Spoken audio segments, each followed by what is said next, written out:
All right, good morning, everybody. We are back. We had a week off because of my vacation away to the beach, which was a whole 1 hour drive away. I really went far, far away for a quilt retreat. It was a lot of fun. Had a lot of time of sewing, which I never get to do, so that was really great. So thank you for indulging me. We are back now for Covenant Lesson 7. We are looking again at covenant, yet from one more perspective. So as a review, I want to very quickly just read this list. Remember last time I taught, I had said to you I have conclusion statements about the subject of the origins of covenant, because that's what we did in lesson 6A and 6B. We did those 5 days worth of information, and we really, I think we dug them out very nicely.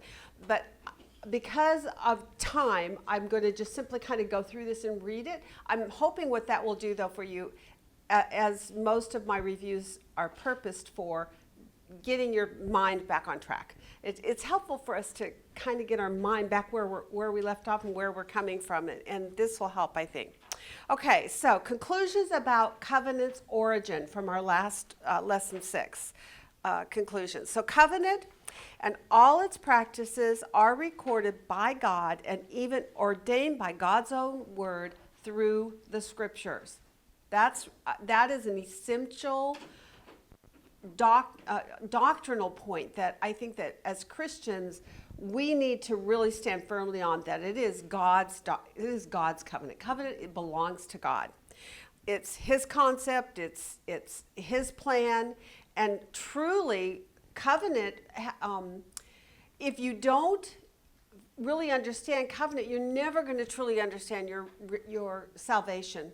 It is something that you will get wrapped around the axle on so often, especially young believers who still are kind of coming out of the works-based concept of you got to do and not do, do's and don'ts, right? But with covenant, it totally eradicates all those worries about do you work your way for your salvation? And this reveals to us, no, you do not. But on the other hand, in covenant, there are responsibilities. Once you come into relationship with God, just like in but it's God's idea, and he uses it effectively throughout all of to explain things to us. It is also true that powerful symbolic covenant practices and signs are seen in various cultures throughout history. We've seen this, right? Where we went to Wales and we went to Brazil and we went to Rome and we traveled all over the world. In the Blood Covenant by Clay Trumbull and other books that we have had conversations on that were in your curriculum homework that Kay used. So the question then, of course, is always which came first, which we, I believe, have already emphatically said it's God. God's idea of covenant or man's. It could be debated, but in the end, Christians have to hold to this, God's word, as being the source of truth. He's the one. First of all, if this world, and it is, since this world, let me put it that way, since this world is created by God, right? In the beginning was God, right? And God created man, then everything in history starts with God. Because as Christians, that is our faith. It could be then that, therefore, to take that information of understanding that God created it all and God established it all and all begins with God. That's why your salvation begins with God. It's God's work, not our work.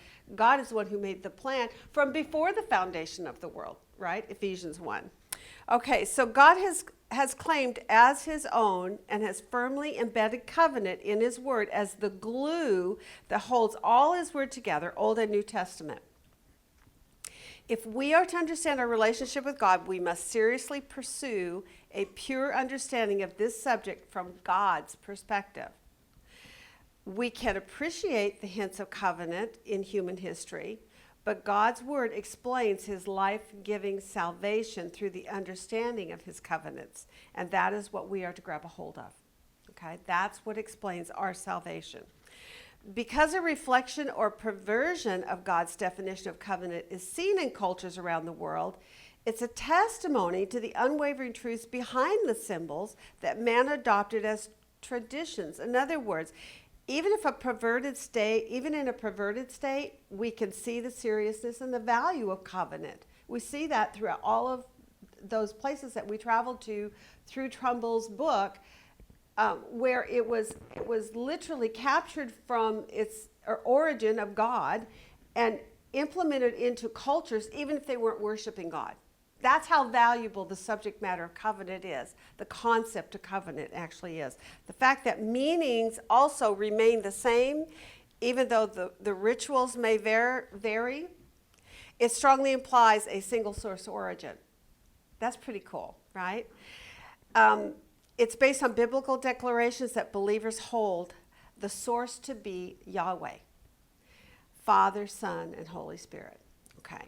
Mankind, fourth one. Mankind has used various facsimiles of the symbolic pictures of covenant to consistently convey the same message truth that God has written in his word. We're going to see this again even this morning when we look at this idea of circumcision from the perspective of that it's extended to descendants. And when we looked at it in the world, we saw the same thing, how it was extended and how the responsibility and the expectation was actually in the vows that it was to extend to family and family members. And some of them, remember one of them was you couldn't even marry a brother or a sister of your covenant partner because they were considered your family. So this idea of extending to family members. So what covenant is? Let's go through this. It is established on sacred and legally binding oaths. Okay? It's sacred. It's a sacrifice or shedding blood. That's a part of the practice. Symbolically represented or real. So even in the world, they do it. Sometimes they do it. For us, it was Jesus's blood that cut this. We call the new covenant. And in both, or in it, however it's applied, either in the world or in our faith of Christianity, because blood is involved, because a death takes place to cut a covenant, the seriousness of both making or breaking a covenant oath is actually presented, whether it's in the world or whether it's in Scripture. The eating and drinking of the sacrifice symbolically pictures what? The eating and the drinking of the sacrifice of the covenant is symbolic of what? To becoming one. Yeah. When I remember at a wedding, when you exchange the wedding cake with your new spouse that you're in the marriage ceremony of, after that follows, that they each have a piece of cake and they lock arms and they each eat, or they feed one another. Right? Or they do the same thing with the cup and they both drink of a same cup. That again, symbolically, they are drinking of one another, making the two one. Isn't that amazing? It's a beautiful picture. Having been united as one, then comes the sober understanding of responsibility toward a covenant partner, putting their needs above your own, protecting and providing for them, honoring them until death do us part, because once two are united, they cannot be separated in the eyes of God. Now, we understand that we as human beings are frail and weak, and we are sinners. And we see divorces all the time. But it doesn't change the fact that in the eyes of God, covenants are eternal. So he does view them in that way. When Abram took on Hagar as the handmaiden to try to conceive a child because he was getting impatient with God and he had not yet given him his son Isaac. What God did when he came back to him then and had that conversation with him, he says, no, through your son Isaac I will bless you. Through your wife Sarah you shall bear a son. So again, he goes back to the original marriage vow, and God says she's your wife. He acknowledged the relationship with Hagar, and he did not discard it from the perspective that he was still going to bless, but the promises of covenant go through your covenant partner, and God saw the covenant partner as Sarah, his wife. Okay, so understanding that. Signs of remembrance are given or established. They're intended to hold parties accountable and are an enduring witness that cannot be denied. So One of the ones we looked at last week was the phylacteries, right? And how in some places in the world they had one that they wore as a box. They considered it a treasure to them, and it had their vows written within it. And it was to be defended and protected and considered a sacred item in their possession. All right, so here's the covenant's powerful message. It's an unbreakable unity of oneness with one another. It provides safety, security, support, requiring the responsibilities toward one another. It's abiding and enduring friendship that brings both joy and comfort, depending on what the need is.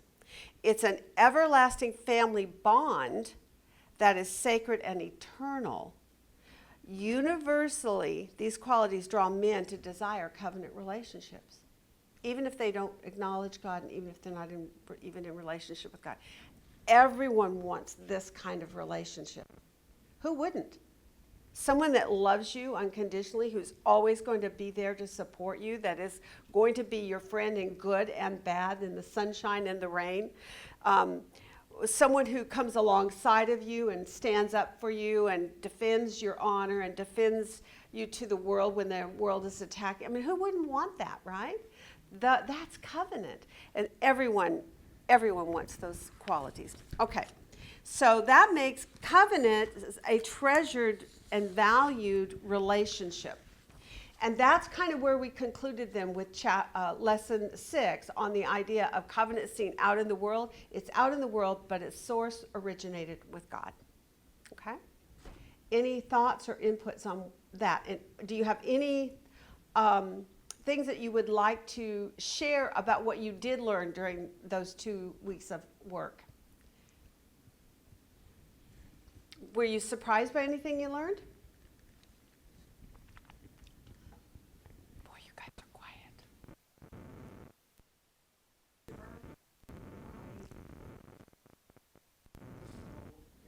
Yes.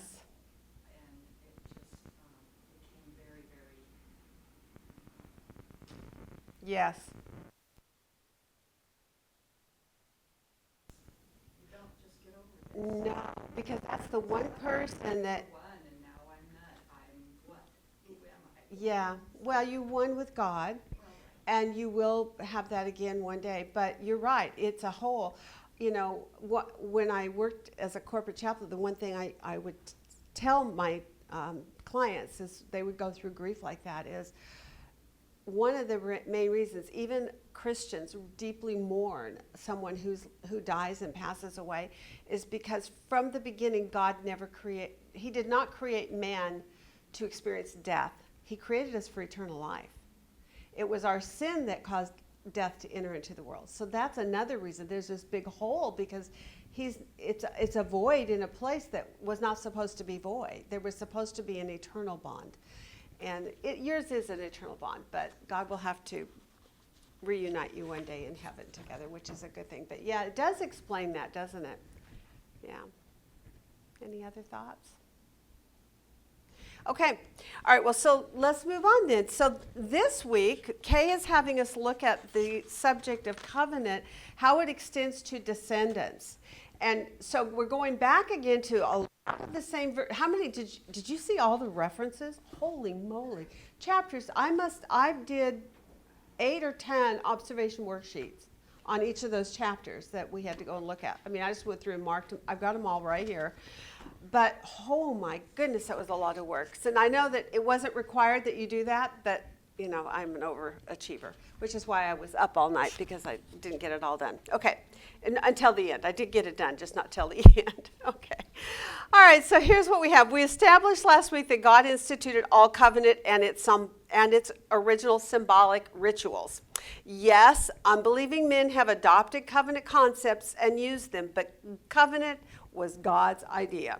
Okay, so now knowing that covenant, when you first go in and look at it, and we were first popping into the Genesis record, for instance, and looking at the Abrahamic covenant that God was going to make there with him, we looked at it purely from the perspective of let's define what covenant is, right? And since then, we've journeyed through a variety of other things that we're looking at. So here we're going to go back now to Genesis 17. We're going to look at the picture of how covenant extends to descendants, and we're going to go right back to Genesis 17 again. Right back to the same verse that we are familiar with. This is day 1, page 71. And let's talk about in Genesis 17, the picture in circumcision. What are the promises? How are the promises extended? How do you see that in those references in Genesis 17? So let me find my observation worksheet. Okay, we're going to go back to Genesis. Open up your Bibles if you don't have an observation worksheet to look at. And let's go look at see, what do we see? What are the hints that this does extend to other descendants as you pass through? When you're just looking at it from that perspective, so your eye is checking for things like things that have to do with the future and how that covenant that was already made was going to have an ongoing result. Where do you see that anywhere in your Genesis record? Well, when God tells him in verse 4, you will be the father of a multitude of nations. Yeah. So God says, I will make you basically into a multitude of nations. Now, just by that alone, you see then, therefore, that when he's speaking to Abraham and making and establishing that covenant with him, he intends for that covenant to have a far-reaching effect. It's going to have a chain reaction, right? Are you seeing that? Okay, so we see that in 4. We also saw that again in 6. What does 6 say? Mm-hmm. Kings and kings will come forth. Yeah, so when it multiplies it to nations with an S and kings with an S, now you're talking about not just necessarily in a straight linear line through Abraham and his own direct descendants, but it sounds like already just by that you're seeing that it's sprouting out and it's going to affect other peoples of other nations as well.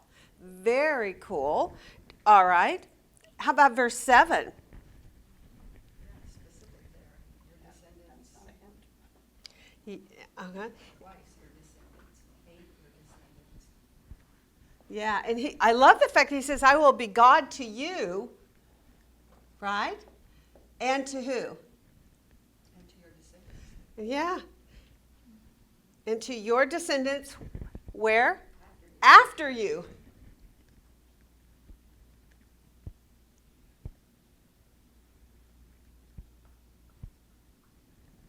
Okay, and that's in verse 7 of that reference there. And what I want to do is put a little clock on this because already I will make you a multitude of nations, and those that are coming after you. So we see then, when we look more closely at this, that it's a little different perspective of viewing on this. So again, that's what Inductive Bible Study is all about. It's going down into the minutia, sort of looking at it from every possible angle so that you really pull out of it the fullness of all its truths. There's so much buried, even more than we've probably done. But this is just a point that if we had not gone back to this and talked about this, we would kind of just read past it. We would say the Abrahamic covenant. We'd go Abraham, Isaac, and Jacob, and we would go all the way to Jesus, and we're done in our heads. But what this is doing now from this homework is pulling us back and saying, but who is this covenant actually intended for? Do you remember back in Genesis 12 when God said, I am going to bless you, and I will bless those who bless you. I will curse those who curse you.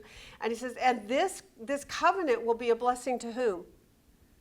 All the world, all the nations, all the peoples, right? So he didn't intend it to be a blessing just to Abraham and Abraham's immediate family, although that certainly was the priority through whom he would work.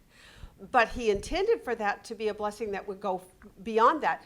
In Genesis, is it 21, I think it is, where he offers up Isaac, is that correct? And when he does that, he says, because you have obeyed me, I will through you bless the whole world.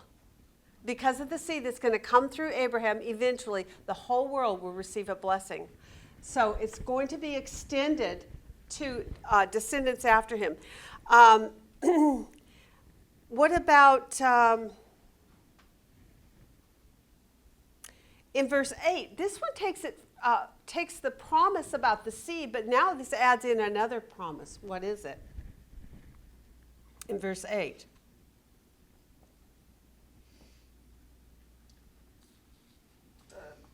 The land. Yeah. The land of Canaan, and everyone I will give else you possession. and your descendants the land of your sojourning.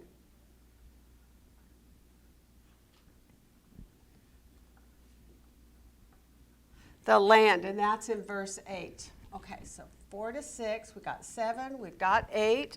So the vows are intended to be passed on then to all generations that follow. Now, just for fun, we had brothers who were born that were twins, Jacob and Esau. But who was the older? Esau. Who should have received that blessing? Why did Esau not receive the blessing? Why did it not go through that? Why did it go Abraham, Isaac, and Jacob rather than Abraham, Isaac, and Esau? Because his birthright. It was his birthright, but why did he lose it? He gave it away. He sold it, yes. For a pot of soup. He was just plain hungry. Exactly. So the vows are intended to be passed on, but they're passed on then to whom? Well, how did Abraham enter into the covenant to begin with? What did he have to do? By faith. He believed God, and it was reckoned to him as righteousness. So if this is going to be passed on to descendants, is it going to go to all descendants? It sounds like, from what we've looked at so far, that it is possible for all the world, and it's possible for all descendants of each generation that follows. But what is the caveat? What is the pivotal change? Is who receives it and who doesn't? Faith. Yeah. Yeah. So you have to accept the covenant by its standards and requirements that God has placed upon it, and then you will receive that descendant passing. Okay, so its fulfillment depends then upon there being many generations who will in fact enter it. Is that not true? What would happen if God made this covenant with Abraham and Isaac didn't accept it? He would have to find another descendant. He would have to find another, right? So what I'm saying is, when God made it, remember that one of the things that he did with Isaac was he said, no, through your son Isaac I will bless. Ishmael I will bless him. I will do great things for him. But it's through Isaac that this covenant promise is going to come. And why was it important for God to have it through a lineage of the son of the wife? Because of covenant. The covenant that Abraham had was with his wife. That's the covenant that God recognized. And so to hold fast to the purity of what covenant was all about, God maintained it within the marriage covenant, and he identified Sarah as the one through whom it would be born. Another quality which we didn't really discuss was, but we all know, how old was Abraham and Sarah when they had their child? 90 and 100. She was 90 and he was 100.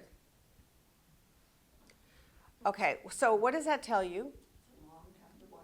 Well, okay, yes, it's definitely a long time. It needed God's intervention to make that baby. Thank you. It required a miracle, right? It was human conception, but God divinely intervened for a miracle birth. Therefore, the birthing of that nation was birthed on what? A miracle by God. Just like when he brought them out of Egypt later, by a miracle, he preserved a people and brought them back onto the land. But even another miracle was preserving them in their captivity and allowing them to multiply to such a great number. So everything that God did, he did so that there would be supernatural, obvious things that had to have happened for Israel to be who she was and that it was God that did it, because this is God's work. So in covenant then, he says, I'm going to give this to your descendants after you, but it's done by faith, it's done by my provision, and it's done by a supernatural hand of God in the work of it. Okay? Now, let's talk about the circumcision part of this, because that was part of what she wanted you to see. So let's just talk about the circumcision part. What is the circumcision part? What were that question she asked us anyway?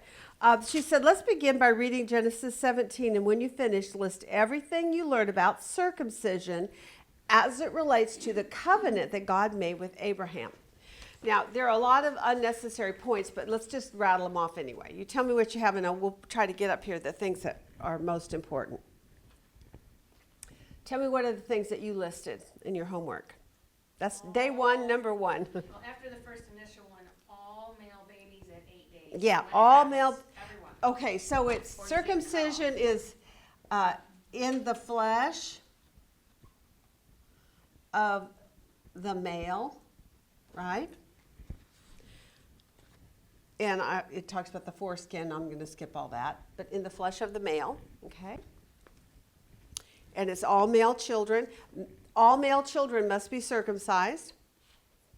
It's the sign of the covenant. Yeah, I love that. Circumcision is the sign of the covenant. And I'm going to change that up here.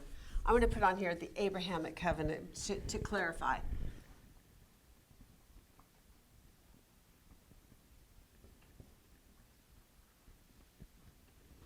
Okay, that's in verse 11. And I'm going to highlight that, the sign.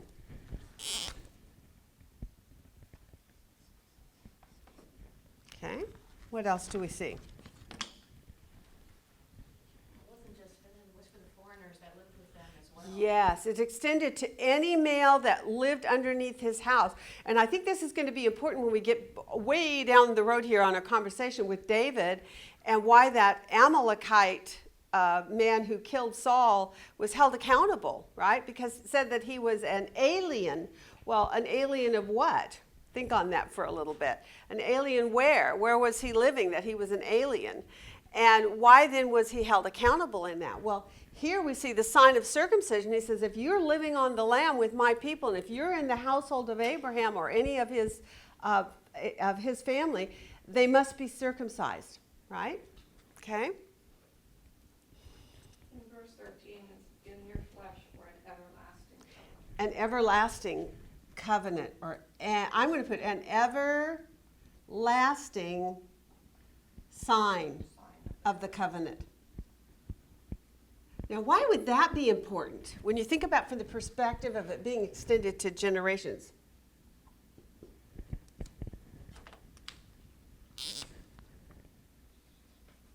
What's going to happen as generation? How long did it take from the promise to Abraham that he would have a seed that would be a blessing to the whole world until the time when Jesus actually came on the scene? A really long time. So what's going to happen generation by generation if they didn't have a sign? They might forget. They might even forget to tell their kids about it. But when it was incorporated into the rituals of them as a people, and it was a requirement. And by the way, what happened if they were not circumcised? Bye-bye, cut off. They would be cut off, right? So this became the sign. It became a sign of the covenant between God and the extended family then of Abraham's descendants. A sign required even to the extended family.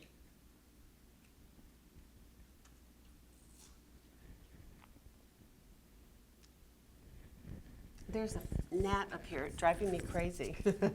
He wants to have, okay, living among you.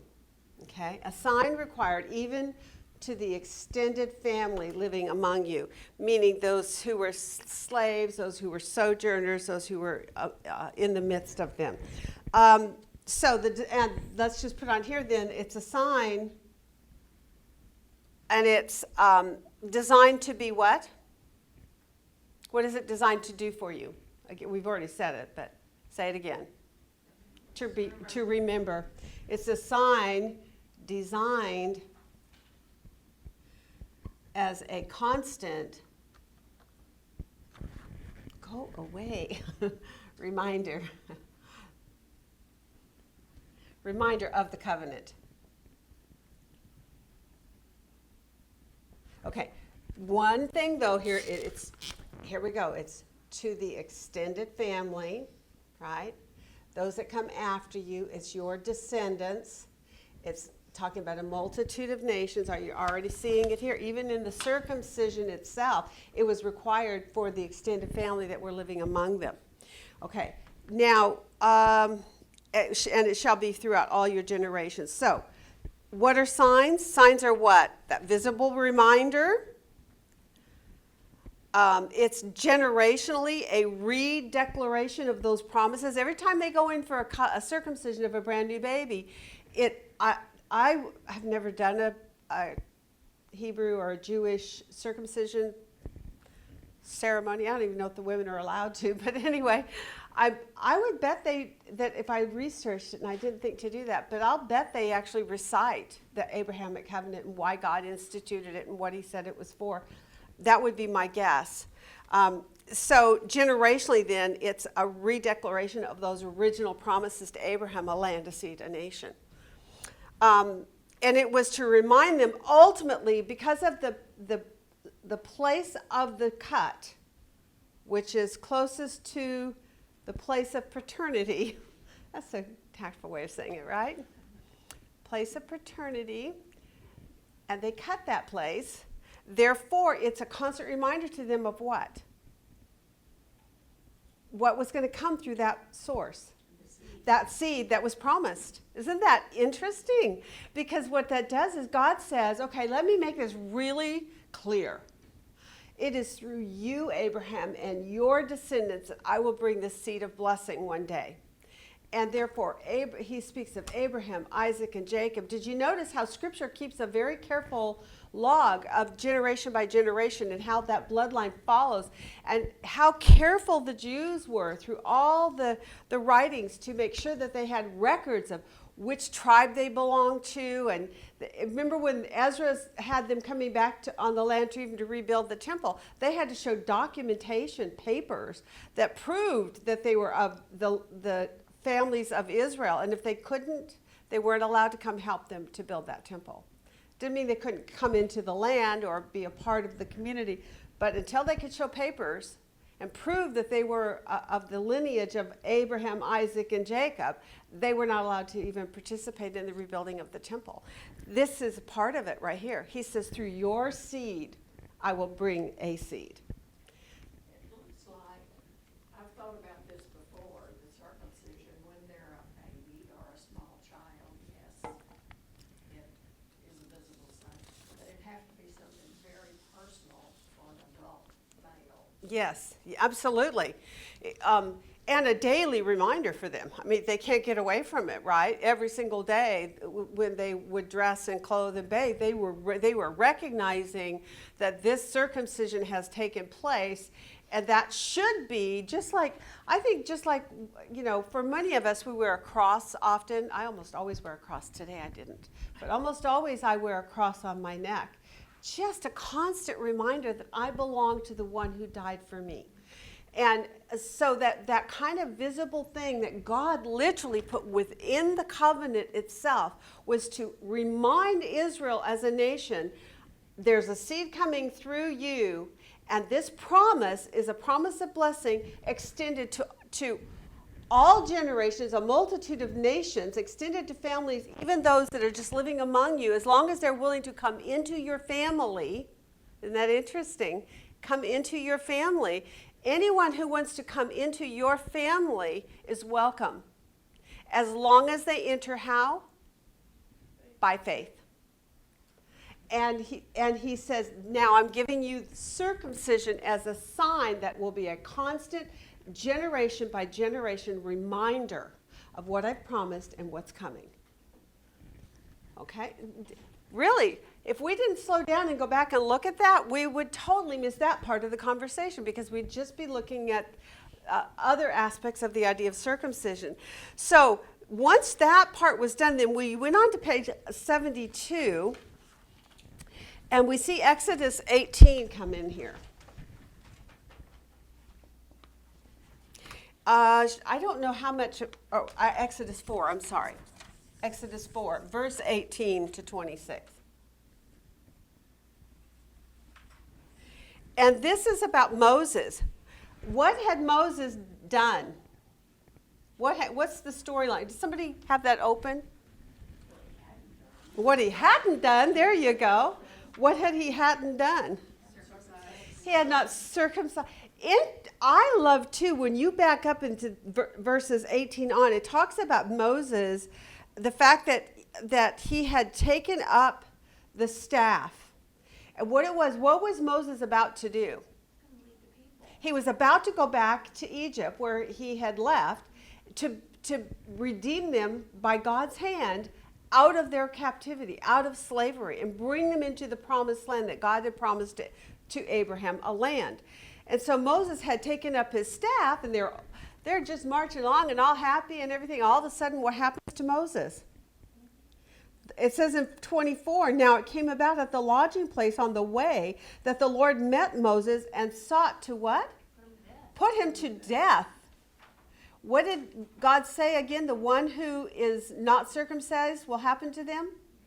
They will be cut off. Well, this is a serious being cut off. It's not just cast out, it's cut off. So and why would he be so harsh or so strict with Moses?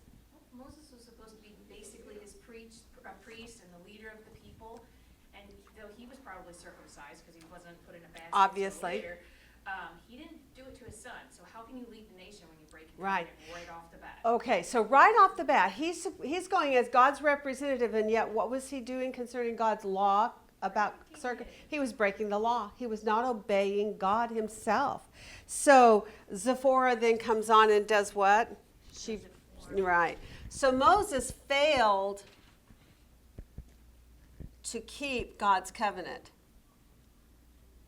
He had a smart wife. He did not circumcise his own son. Okay. That was in verse, well, we conclude that out of verse 25 when Zipporah does what? Circumcises him, right? He sought to put him to death. God sought to put him to death.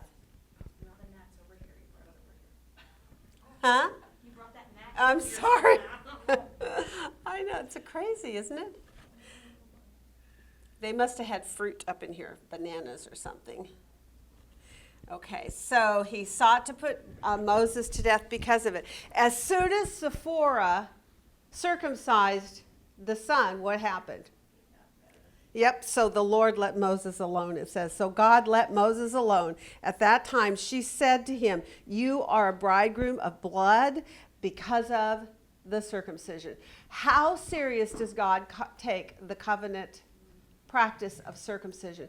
How many generations have passed since from the days of Abraham all the way down now to Moses?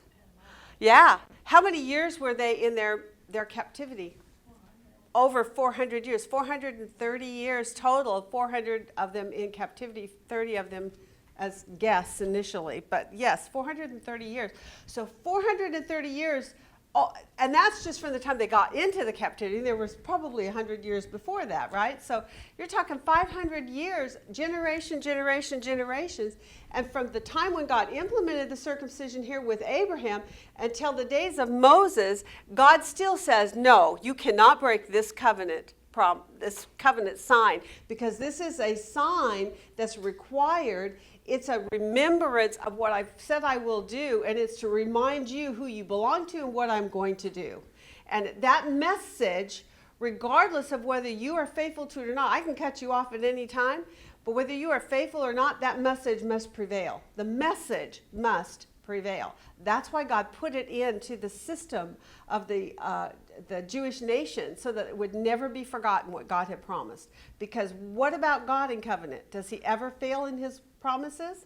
If he makes a covenant with Abraham, you can absolutely count on it that it's going to occur. And, you know, I would even go back again to that Ephesians verse where it says, from the foundation of the world, God had this plan in place.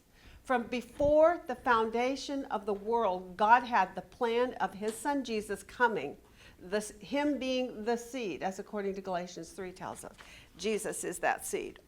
So why circumcision as the sign? According to Clay Trumbull, what we looked at in this extra information that Kay gave to us, go to page 72 right there under number 3, talks about this blood covenant, but it says in that second paragraph by Clay, when a Jewish child is circumcised, it is commonly said of him that he is caused to enter into the covenant of Abraham. And his godfather or sponsor is called Baal Berith, master of the covenant, which I think is really interesting the way they put that.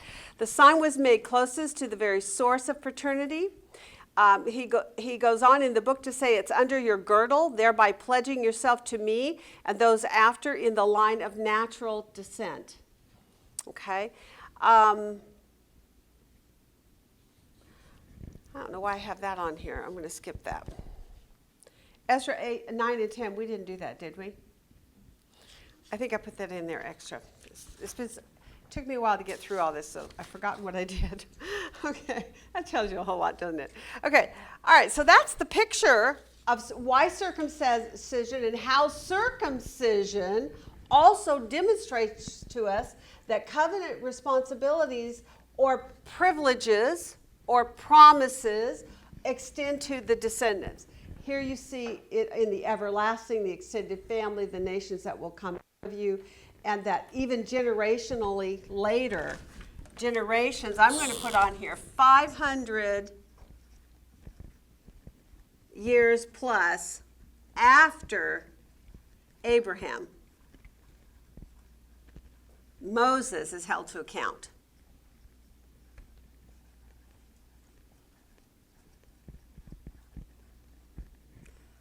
The message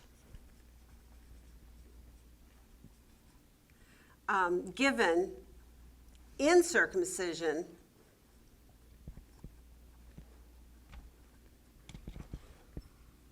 must prevail. God assured that it would prevail by putting it into their system of worship and their system of entering into covenant or be cut off. All right, now, the next thing we did after we did that was on day 1. We're going to go into day 2. We looked at Genesis 22, and she said, what was Abraham to do with Isaac?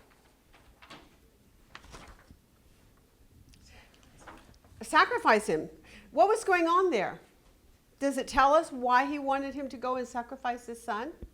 Oh, it's all about faith. I think it tells you. Yeah. It's about faith because God had made a promise that the seed is going to come through. It was about. The covenant promise is through Isaac. Oh, but go kill him, won't leave him out. Yeah, exactly. So go back to verse 1 in Genesis 22. Now, it came about that after these things, what? What did God do?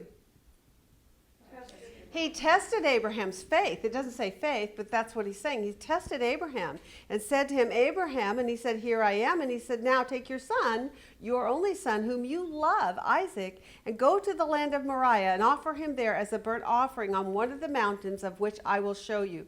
So, what did Abraham do? He went immediately. So in that, we see Abraham passing the test, don't we?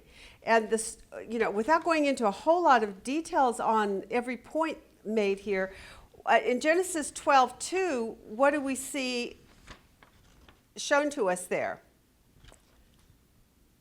God promised to bless Abraham and make his name great. What? And make him a great nation in Genesis 12:2, correct? Because we looked in Genesis 12:2 on that. What about Genesis 15:4? What did God promise?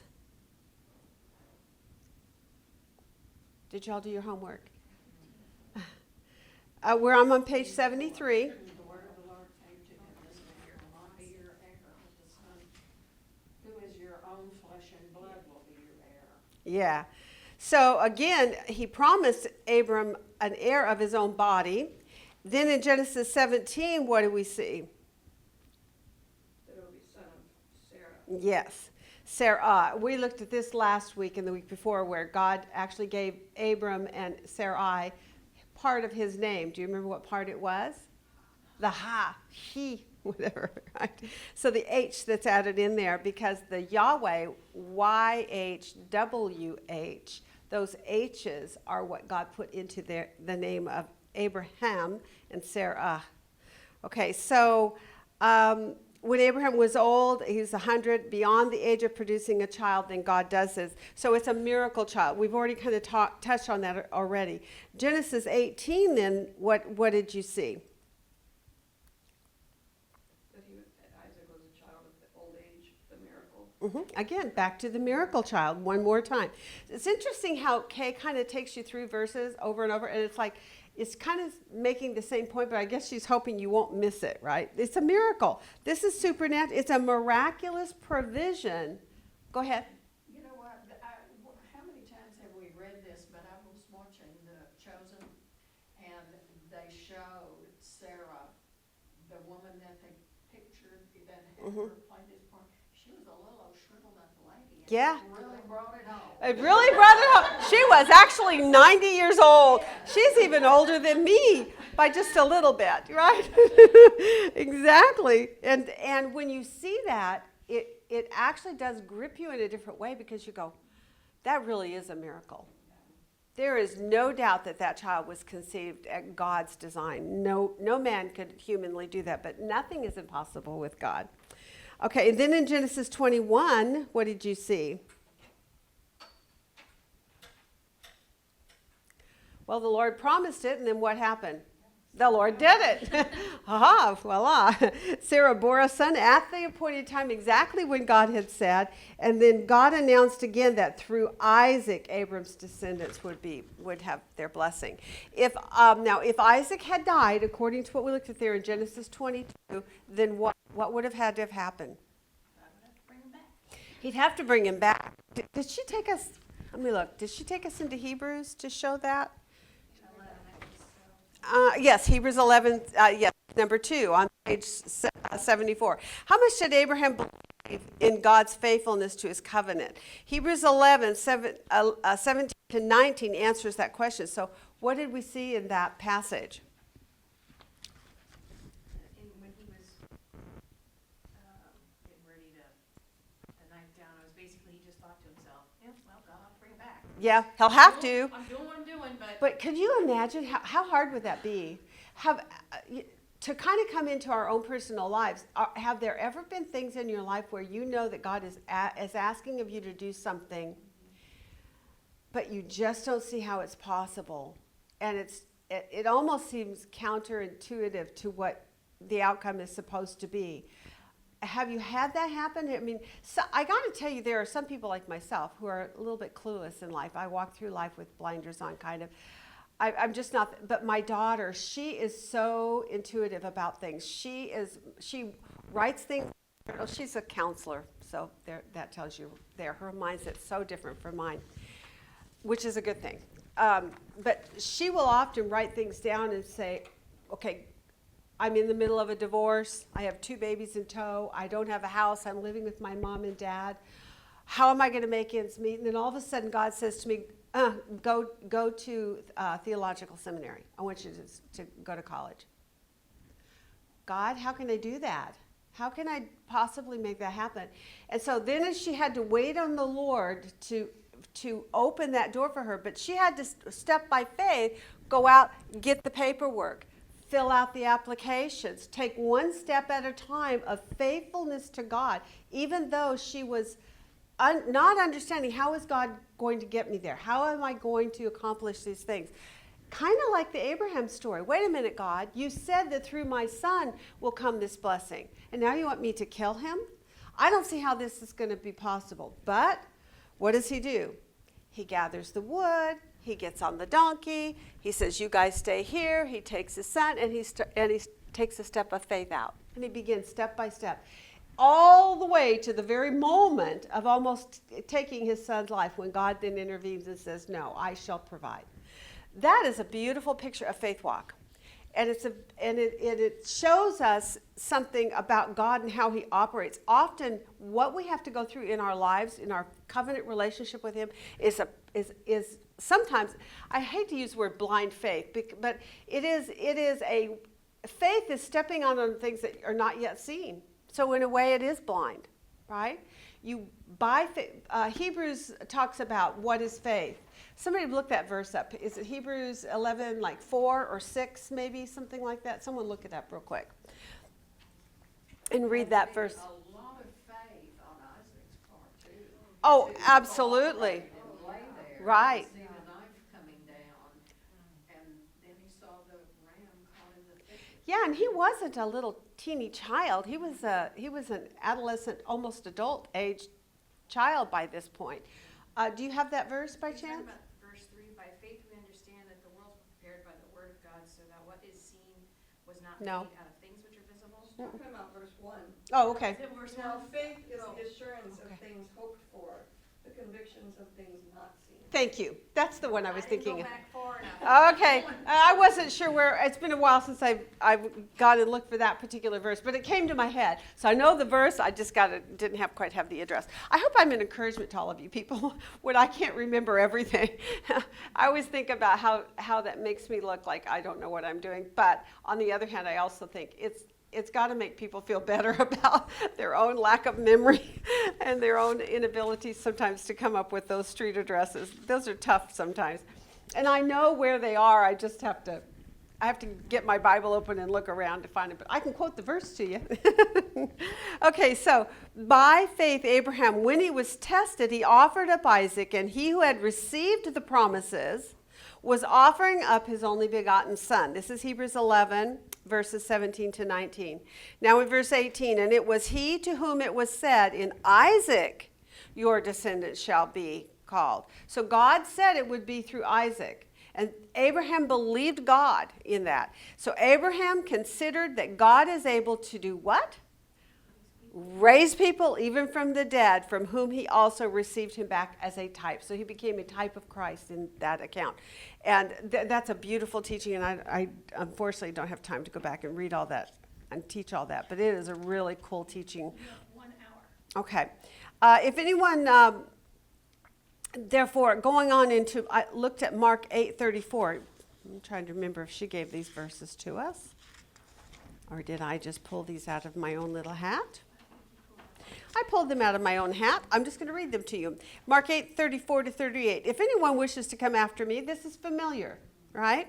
Take up his cross and follow me, for whoever wishes to save his life will lose it, but whoever loses his life for my sake and the gospel's sake will save it. So this is what Abraham was doing, losing his own life, walking by faith. For what does it profit a man to gain the whole world and forfeit his soul? So what did God do with Abraham when he put him through this test of being willing to offer up Isaac? Who was Abram choosing? God. He was choosing God, even above his own son. Do you remember we looked at that when we looked at some of the tribal expressions of covenant making, that person was to become more protected and of more value to you, even than your own family members. He says, for what will a man give in exchange for his soul? For whoever is ashamed of me and my words in this adulterous and sinful generation, the Son of Man will be ashamed of him when he comes in the glory of his Father with the holy angels. Abram's testing here was about believing God, obeying God, and understanding that God's word never fails. And he did that. He understood that. So he took his son, and he was about to do exactly what God told him to do. In Luke 14, it's kind of a similar statement. If anyone comes after me, does not hate his own life, his own father and his mother and his wife and his children and his brothers and his sisters, yes, even his own life, he cannot be my disciple. Whoever does not carry his own cross and come after me cannot be my disciple. This is in Luke 14:26-33. He says, for which one of you, if he wants to build a tower, does not first sit down and calculate the cost to see if he has enough to complete it? Otherwise, when he has laid a foundation and is not able to finish, all who observe it will begin to ridicule him, saying, this man began to build and was not able to finish. Or what king, when he sets out to meet another king in battle, will not first sit down and consider whether he is strong enough with 10,000 men to encounter the one coming against him with 20,000? Or else, while the other is still far away, he sends a delegation and he asks for terms of peace. So then, none of you can be my disciples who does not give up all his own possessions.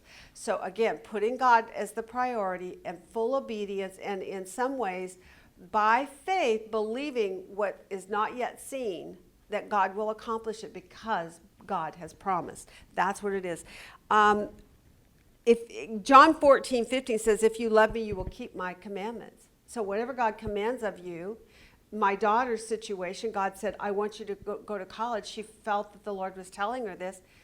Now she not only has that Dallas theological degree, she's got a doctorate from Liberty University out in Virginia. I mean, but she had to, by faith, take that first step so that then God would open the doors for her. And she said, how am I going to afford this? People started giving to her.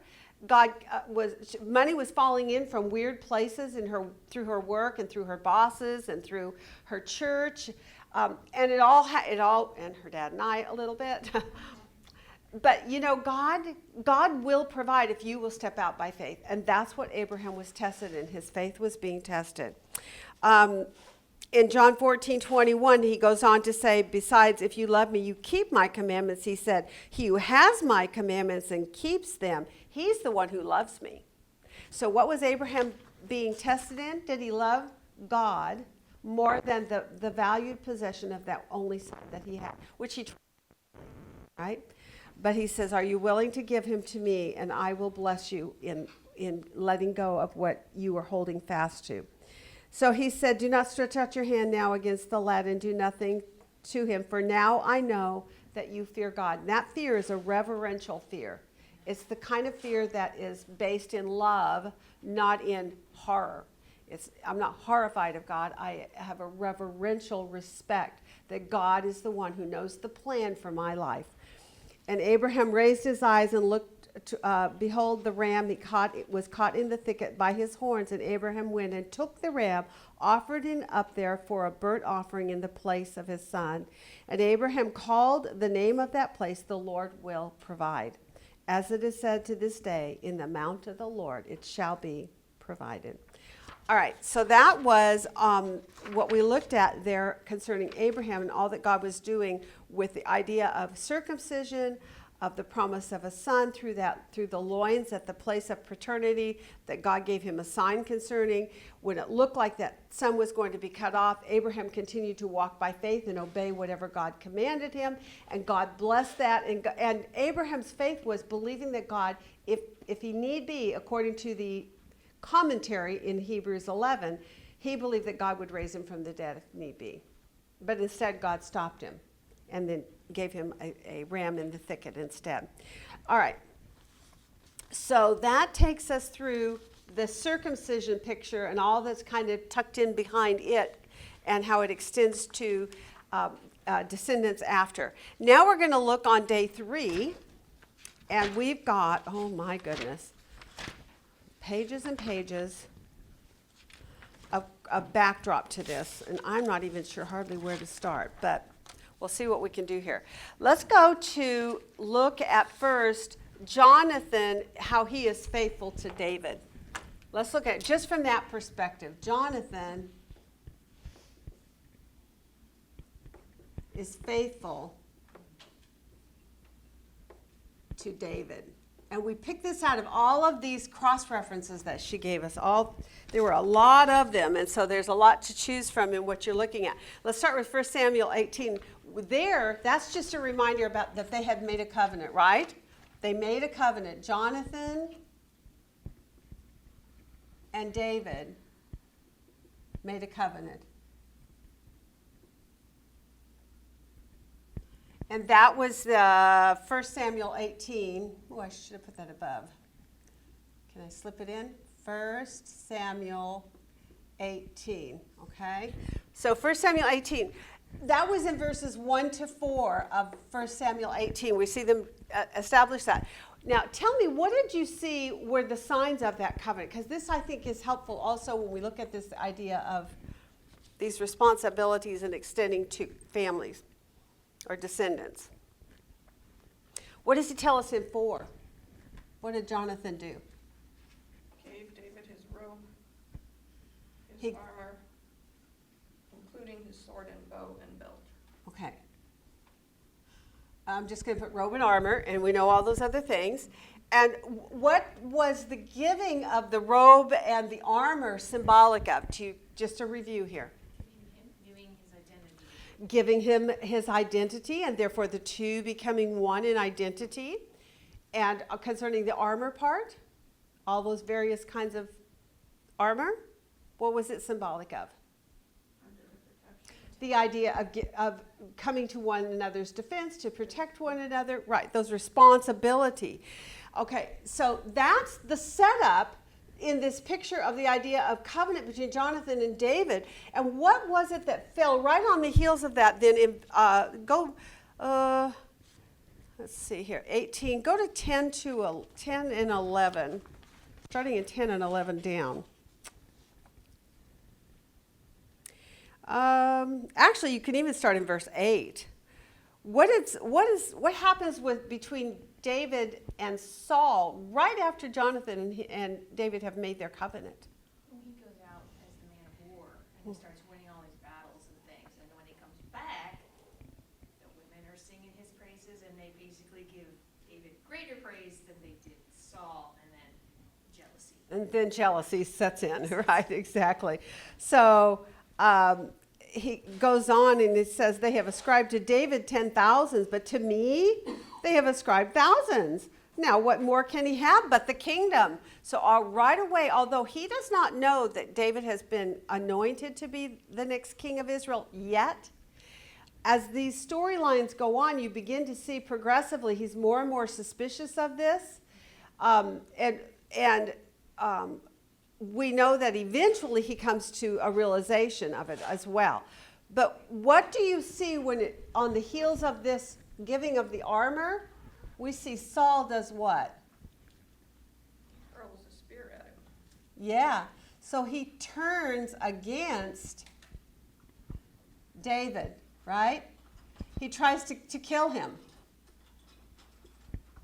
Interesting that falls right on the heel of him saying, here's my robe and here's my armor, and he has given that to David. Now, at this point, does Saul know that David and Jonathan are in covenant?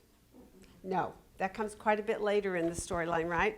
We saw that. I didn't even know for sure where it was until we hit it later in our homework. I think on day 5, we get to much further into the Genesis record. So what is in 1 Samuel 19? What happens in 1 Samuel 19?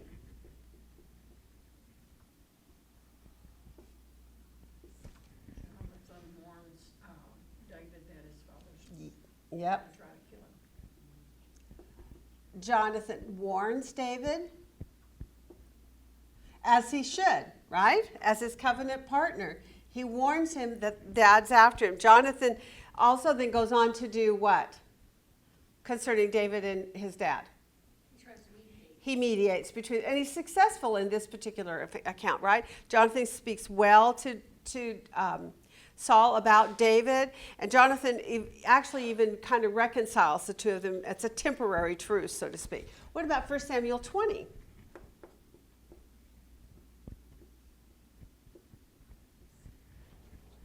Do you all have all these references anywhere? Well, that's when David runs away. Yeah. All right, I need to take myself out of here. Yeah. So how does Jonathan continue to be a friend, a faithful friend to David in this record in 1 Samuel 20? Jonathan tells David, whatever you want me to do, I'll do it. Yeah. So David gets help from his covenant friend when he in chapter 20 he runs back to him. David fled from the city of Ramah and comes back there. What had happened previous to that was he had fled to Samuel in Ramah, right, to hide because Saul had tried to pin him against the wall several times. So he had escaped. And then what did Saul do? He sent killers after him there. Yeah. And He eventually- sent delegations of killers, I think there was 3 times first, and then he himself went. What is hysterical in this particular chapter is what did each of the delegations do, and then what did Saul himself actually do when he got there to do this killing? They all prophesied. That God took them under divine inspiration of the Holy Spirit to sing praises to God and to prophesy, to speak the word of God, to proclaim God's glory. And in doing that, that stops them in their tracks. They do not kill David. Oh, okay, we're talking about Jonathan being faithful to David, but what did we see there? God was really faithful to David too, right? God was protecting David's life as well. So in 1 Samuel 20, we see Jonathan, let's go to verse 15, in 2015. Actually, I think start in 13. Jonathan is talking to David about all this that's going on with his dad and how his dad has pursued him even over to Ramah. So he comes back to Jonathan and now he says and David actually confronts Jonathan, and Jonathan's not convinced that dad's after him yet, right? He's confused by this because dad has not told him. Why has dad not told him? Because it didn't work out. Because it didn't work out. It didn't work out. Yes. It did not seem to work out the first time. It seemed like, I think through that conversation where he negotiated, he could see that Jonathan was kind of on David's side on things. And he actually even pointed out to his dad, see, remember, Dad, how David has been your faithful servant. Remember how he's gone and fought the Philistines, how he's gone to battle on behalf of you and Israel and done well for Israel. And the people love him. And you should love him too, Dad. And so he could see right there that he wasn't getting very far with working with his dad. So the dad now comes to see Jonathan seems to be friendly with David.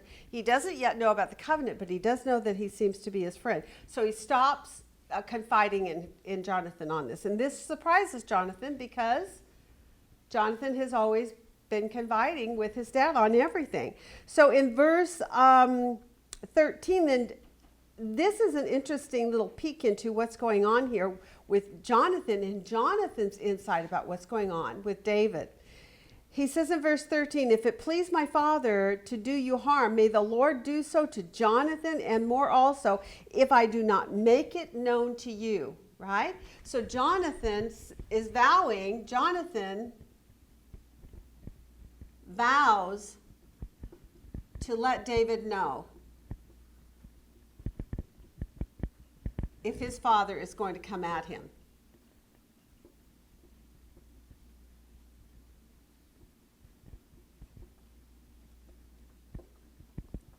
And that was verse 13. Okay. And there's a little bit of a verse statement right at the end of that where you see and. And what does he go on to say?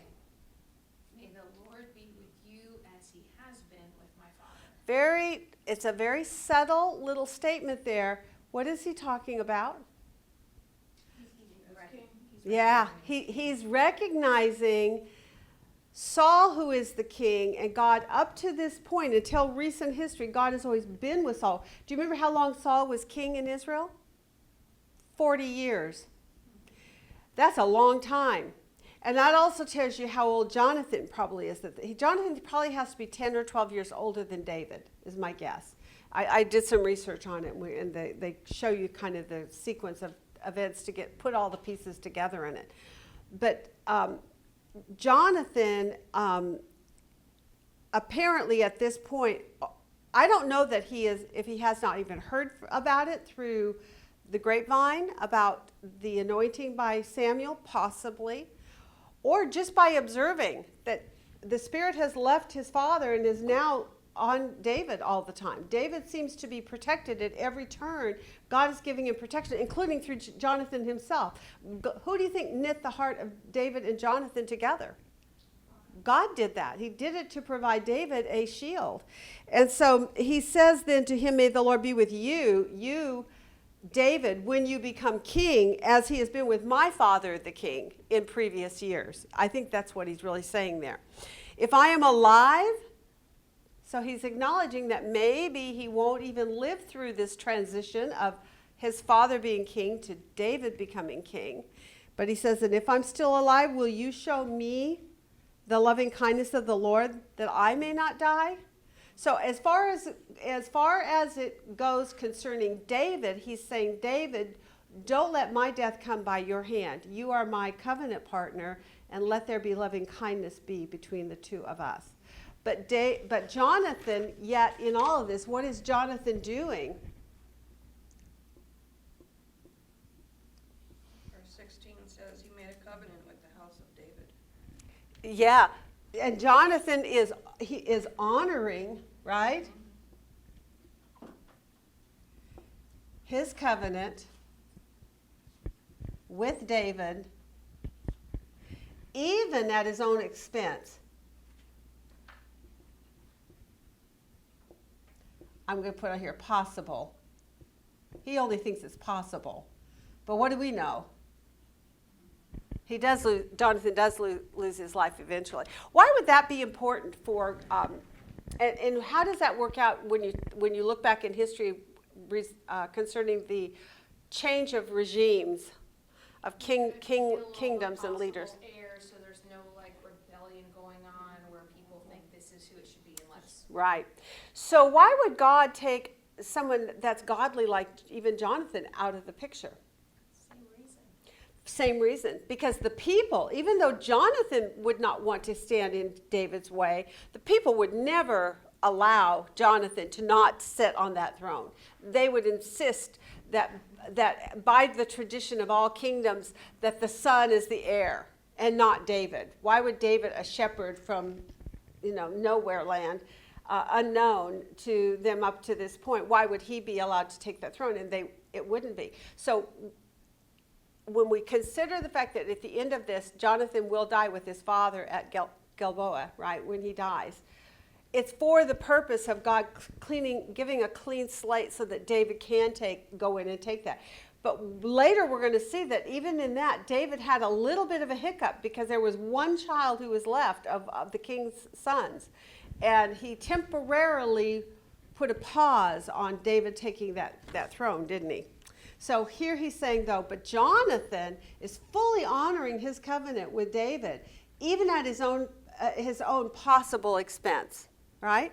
He's may God show you favor as he has shown my father favor. All right. 1 Samuel 23. Did we do that 23? I don't think we did.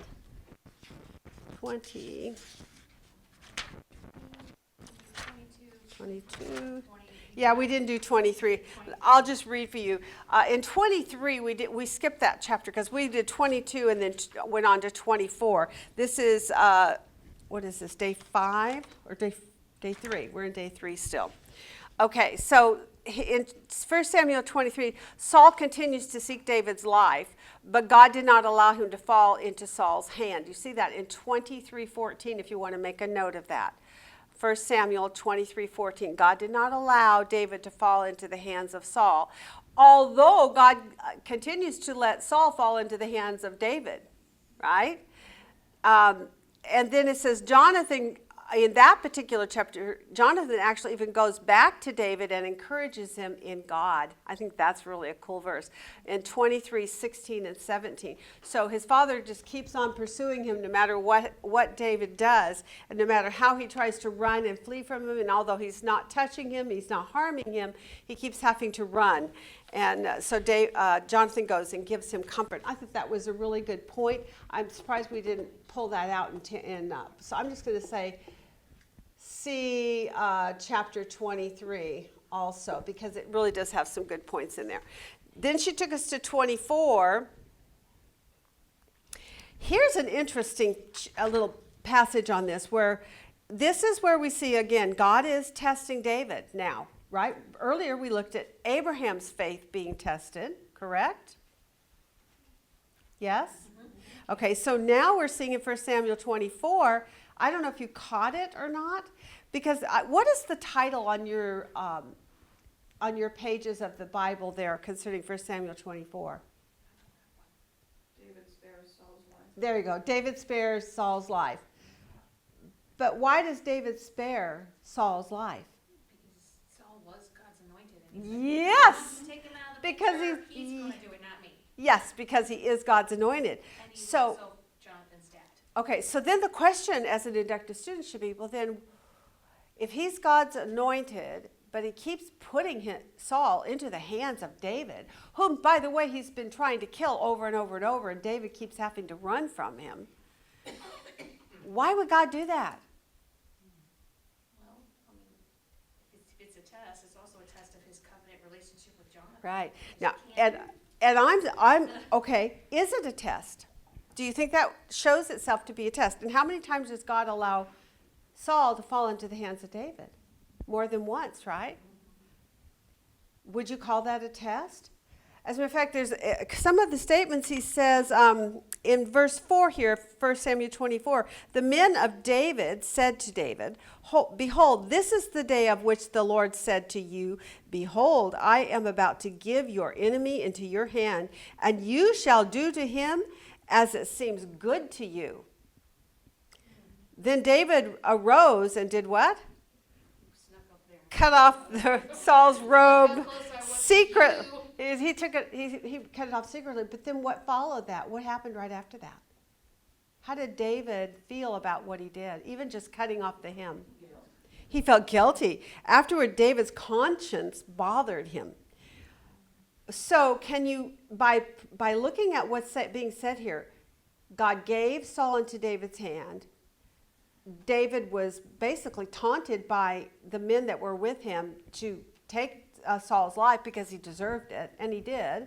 He had been trying to kill David over and over, but David did not do so. And in verse 6 he says, far be it from me to do this. Why? Because of the Lord, that I should do this thing to my Lord, the Lord's anointed, to stretch out my hand against him, since he is the Lord's anointed. So there's some verses that came to my head, and I don't think I wrote them down, but I think about, I remember, it's going to come later. It's in Hannah's song in 1 Samuel. She talks about God giving life and also raising up kings. And we're going to read it, I think, when we get there. Not sure if I wrote it down or not, but if we do. If not, go and read Hannah's song on this. Because what we're seeing here is that Saul is really taking life into his own hands and making determinations who to kill and who not to kill, without any regard to God or to God's principles on things. But David, on the other hand, in contrast, he seems to be like a Daniel. He recognizes that it's God that raises up kings and puts kings down. And he bows his knee to that. He also understands that it's God who gives life and God that takes life. And because God has anointed him to be king and that he is still alive, David does not have authority to step in and intervene on the part of, to act as God basically in that situation. So he says, far be it from me that I should do this. And then in verse 7, what happens? David does what? Persuades his men not to rise up against Yeah. So Jonathan is faithful to David up there. Now we're looking at David being faithful to Jonathan also. Also to God. So it's kind of a mixture of two things going on here, but we're looking specifically at extended to descendants. So it's Jonathan to David, and now it's David being faithful to Jonathan.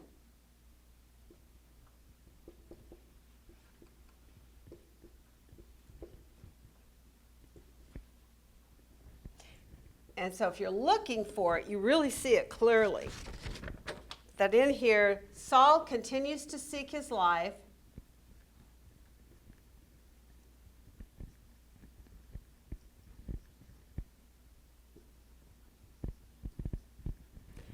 And in this, Jonathan goes to David and encourages him.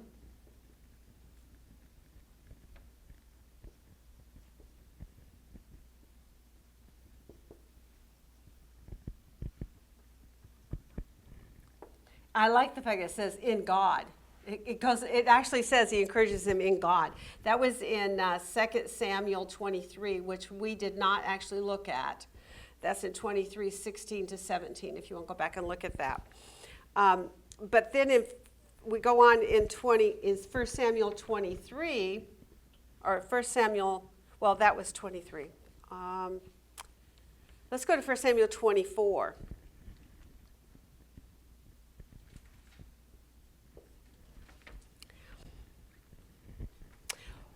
The interesting thing about this thing is how this all kind of comes to the end. David is recognizing what's going on with Saul. It's not his place or his timing to do to Saul what he actually would like to do, and he's actually seems like is privileged to do. The test here then is for David to wait upon the Lord, the timing of the Lord. Somebody go into 2 Timothy 2 and read 19 to 21, because this is a cross-reference that I thought of when I was looking at this test from the perspective of this being a test of for David. What verses?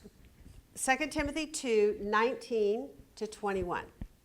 Nevertheless, the firm foundation of God stands. Having this seal, the Lord knows those who are his, and everyone who names the name of the Lord is to abstain from wickedness. Now in a large house there are not only gold and silver vessels, but also vessels of wood and of earthenware, and some to honor and some to dishonor. Therefore, if anyone cleanses himself from these things, he will be a vessel for honor, sanctified, useful to the master, prepared for every good work. Wow.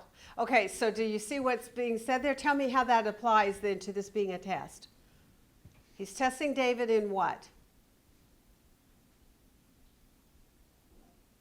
Whether he's going to be faithful, right? Whether he'll be honorable as a vessel, and if he passes this test, what I think it said on there about being useful to the master. Do you see that what's going on here is God is making David useful to God? He's making David useful to God by giving him a test, and he tests him more than once. I think it's 3 times in this. 3 times he gives David opportunity to take it into his own hands, and twice with Saul and once later with Saul's other son, Ishbosheth, right? Ishbosheth. And in all 3 cases, David waits on the Lord. He respects God's authority of raising up kings and putting them down. He respects God for longevity of every man's life, so he's not going to intervene and take a life. He's going to wait on God to handle it. Well, not only Beautiful that, but picture. from the view of the people, he's not Right. killing the king. Yes. Actually, in 31, it goes on to say the people actually were recognizing that all the things that David did when he went out and came in war and other kind, it was God that was with David in that, not with Saul, because at that point in the game, Saul had turned his back on God, had disobeyed, and the hand of God had been removed from him, and he had these evil spirits coming upon him. So for quite a few years, the people were seeing Saul be a crazy man, right? And not doing what was in the best interest of the people. Instead, he's out pursuing, what did David call himself? A flea? A flea in Israel? And you're out, the little gnat that we just had in here, and we were doing this. It shouldn't be anything that you should focus on your total attention, which is what Saul did. And David is saying, forget the flea, be about the business of God's people, Israel. And Saul wasn't doing that. He was so wrapped up into David that he couldn't do anything else. He wasn't doing good for the people, for the nation. Okay. In chapter 24:12, he says, may the Lord judge between you and me, and may the Lord avenge me on you. But my hand shall not be against you. So David really passed that particular test very well. He becomes a vessel for honor in the hand of God. Amazing. Then at the end of all this, because he does it in this manner, Saul begins to see what's going on here. He has a moment of clarity. It does not last, but in this moment here in chapter 24, what does Saul say in verse 20 on? Now I know indeed that you shall surely be king, and that the kingdom of Israel shall be established in your hand. Yeah, go on to 21. Therefore swear now to me by the Lord that you will not cut off my descendants after me, and that you will not destroy my name from my father's house. Wow. Behold, I now know that you will surely be king, and that the kingdom of Israel will be established in your hand, David. I know it. I see it. I'm finally there. I've arrived, and that's great. Yeah, for about this long, right? He does have it's almost interesting that his jealousy, he has a if you do a character list on the characteristics of Saul, he is a very weak, very insecure man. He's very driven or moved by circumstances in every moment. He's reactive, not proactive. And for a leader of a nation, you do not need reactive people. You need proactive. You need a person that says, this is what we're going to do. And sometimes people think, oh, they're being a bully. But in a way, you kind of need that.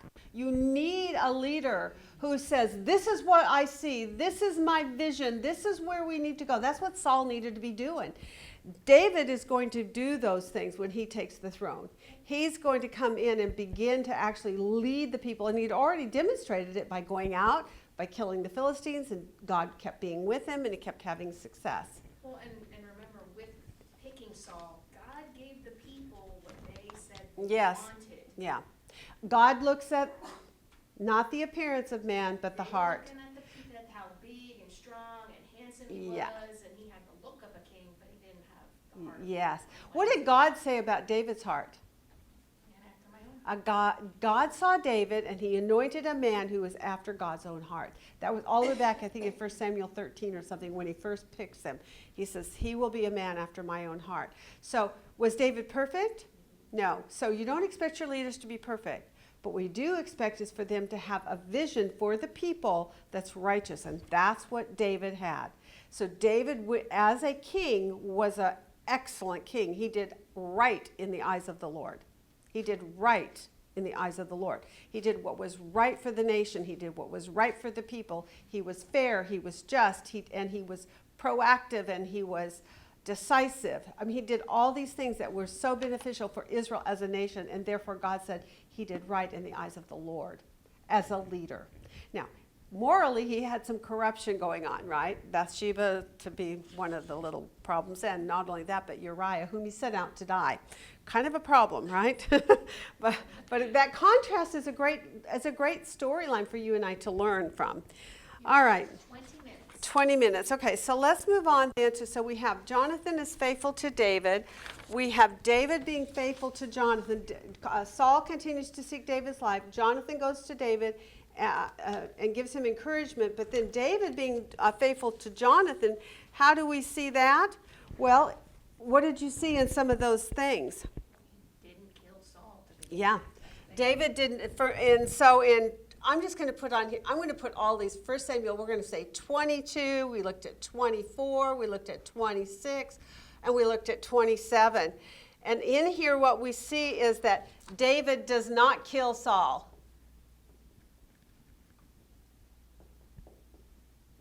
Ultimately, he resists the temptation and even the urging of some of the others to do so. But there's one example in 22:14.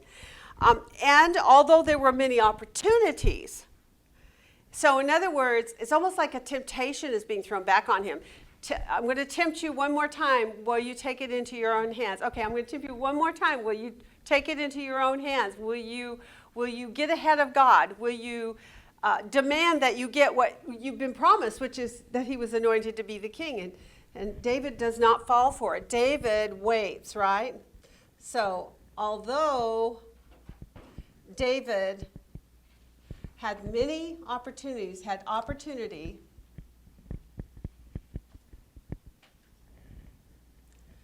to kill Saul,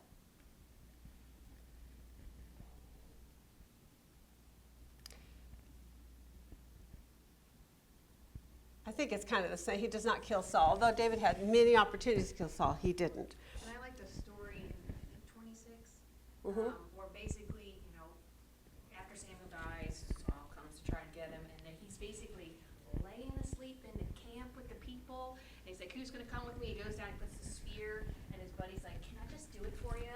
Yeah, no, let me stab him. Yeah. I will. He's like, no, you can't. No, you can't. And that was what was it. Okay, so that's another point then. He not only himself does not kill, but what does he prevent? Prevents his men from He prevents others from killing. Others from killing Saul. And that was in what chapter? That was 26. And I think, let me see. that's close Verse- enough. Verse 9, don't destroy him, because who can stretch out his hand? Okay, and now that's, So David okay, says, Abishai said to David, today God has delivered your enemy into your hand. Now therefore, please let me strike him with the spear to the ground with one stroke, and I will not strike him a second time. So I'm going to kill him with one shot. yeah. No, you can't destroy him, because who can stretch Yeah. out his hand against the anointed and not have guilt? Yes. And so in the end, then David says, this thing that you have done is not good. Okay, that was a different part of it. Okay. And he says it because of why? Why is he not to do this? Because it's the Lord's anointed. Yeah. Who can stretch out his hand David, against the Lord's anointed? yeah, David, how do we want to put this? He recognizes that he's the Lord's anointed, and he shows deference to it or respect of that. How do you want to say that? He's still just waiting on the Lord to deal with it. Okay, let's do that. David He's waits. already decided that this is God's decision to make, and he is not, unless the Lord specifically is going to show up and say, go kill him, he's not doing it. Okay, so Saul is the Lord's anointed. And what verse was that? Was in 26. Was that also in 9? I think it was. Right? Oh, Yes. 9. Okay. So David waits on the Lord and Saul is there. Okay. So that takes care of that. Now we've got just a few minutes. Let's look at David's faithfulness to his vow to Saul. So here it's about Jonathan and David, and now David and Jonathan. Now let's go up and look at David and Saul. Because remember, at the close here, in 24:22, what happens?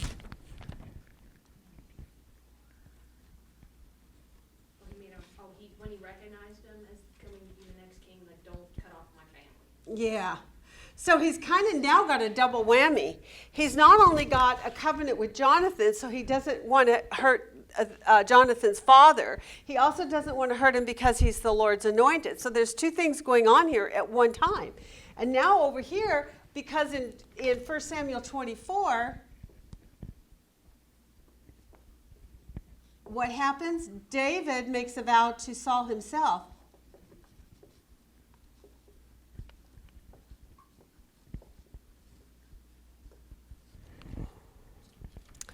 And he swore to Saul that, and the vow was in verse 21. So now swear to me by the Lord. Isn't that interesting that he's now calling on the Lord, the one he didn't obey and disrespected by performing his own sacrifices. So now swear to me by the Lord that you will not cut off my descendants after me, and that you will not destroy my name from my father's household. So Saul at this point is recognizing David is going to be the next king, and he's asking of him, please don't cut off all my descendants after me, because that would be the standard way of handling a regime change. And David swore to Saul. David swore a vow to Saul not to cut off his descendants. Okay, that was verse 21. Okay, now let's go to 2 Samuel 2. This is day 5. 2 Samuel 2. Yeah, we did a lot in day 4 as well, but I think we're running short on time. We're going to jump on to day 5. There was so much in here. I'm barely touching on what I did for homework. see if I can find my. Okay, and I'm looking for 2 Samuel 2.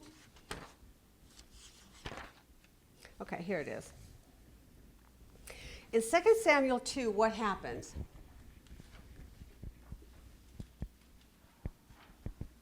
Because this is pivotal information as far as David's faithfulness to Saul. What happens in 2 Samuel 2?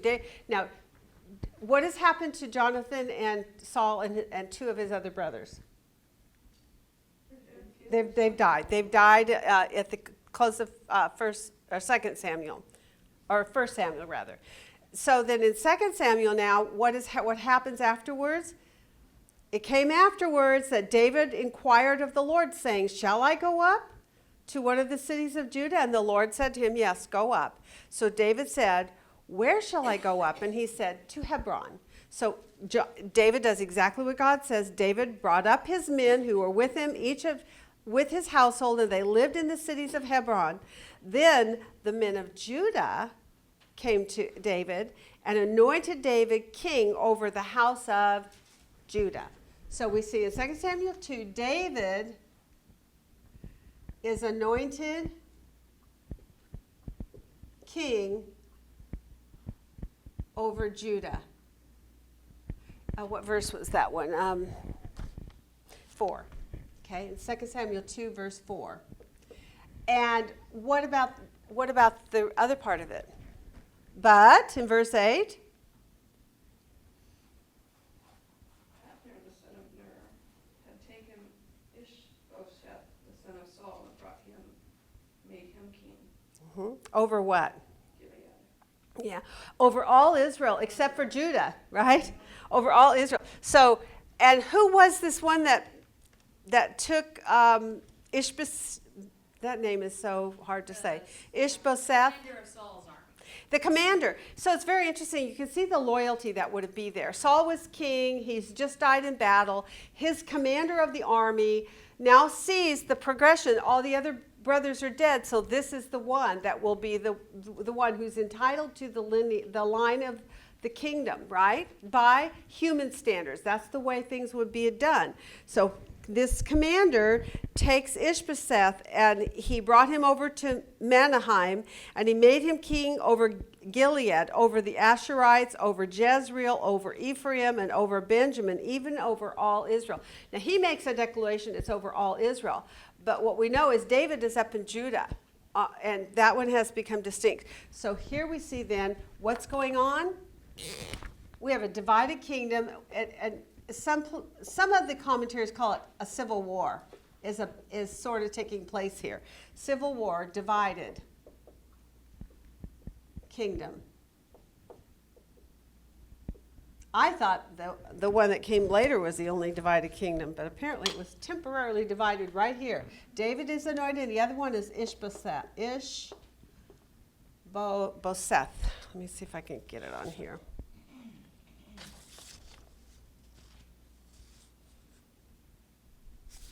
Where have I got? Here it is. I can't spell it without looking at it. I can't hardly pronounce it. Shetah. It's like a tongue twister, isn't it? Ishbosheth is made king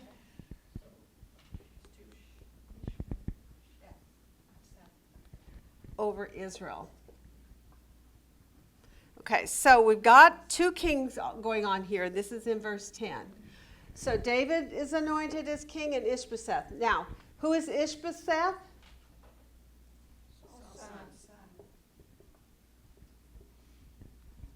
Is Saul's son. Now, can you see what's going on here? If David is going to be faithful to Saul, he's made a vow to him, right? Made a vow not to cut off his descendants. So now what has happened here? Ishbosheth, who is one of his descendants, has been made king over Israel. There is kind of a what they call a civil war going on between what's going on within Israel. The civil war, it may be more of a political kind of a war. They're fighting over who is going to be our king. And so that's the setting in 1 Samuel 2. What happens in 4? Now, what does David do? Yeah, David. I'm going to put on here quietly rules. I think it was like 7 years or something, or 6 years, rules 6 months, I think I read. over Judah.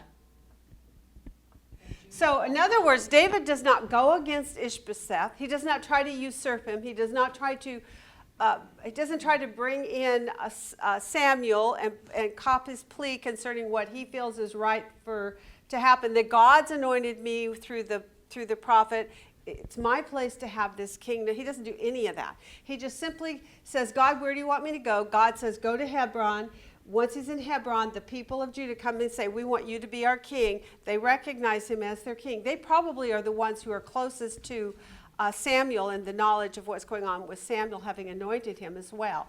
So they bring David in, they make him king. But as far as all the rest of Israel, Ishbosheth has it. But Ishbosheth is a son of Saul, whom David has made a vow that he will not hurt his descendants after him. Can you see how this two descendants part of covenant making is really significant in the picture of what you understand about what covenant is about?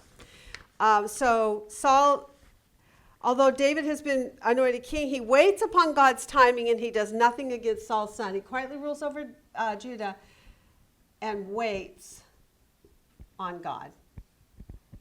Okay? For the promise of him being a king. Now what happens in 2 Samuel in verse 4, or chapter 4? I think we look basically 1 to 12. She broke it down less than that, but what happens to Ishbosheth? And at whose hand? The sons of Rimmon kill him. Yeah. So he is murdered. How? In his own bed. Talk about, how righteous do you think that is? You know what it kind of, it's probably real political to say. I don't care. It's like what happened with Israel when they were attacked recently. They're at a fair. They're at a music concert. They're minding their own business. Ishbosheth, he's laying in his bed asleep. And this man comes in and murders him. It was unprovoked. It wasn't a time of war. Nothing had been declared.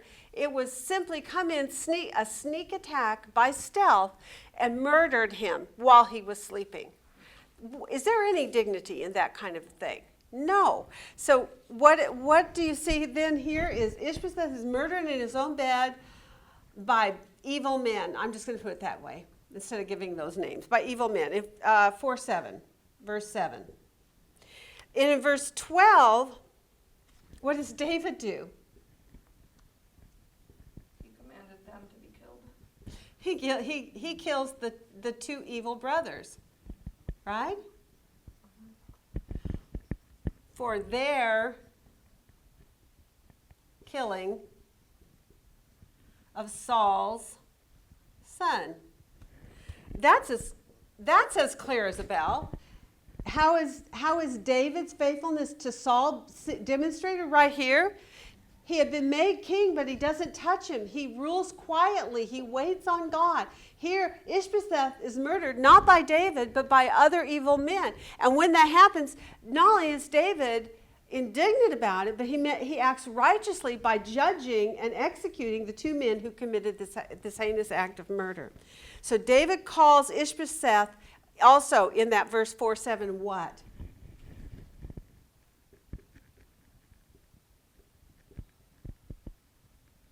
Did you see it in verse 4:11? Oh, 4:11. Oh, I'm sorry. A righteous man. Uh-huh. A righteous man. Now that's pretty amazing also, because what he's doing he's honoring Ishbosheth. He's honoring Saul's family even in this, even though Saul really does not deserve it. But David honors what God anointed, and he shows respect for that.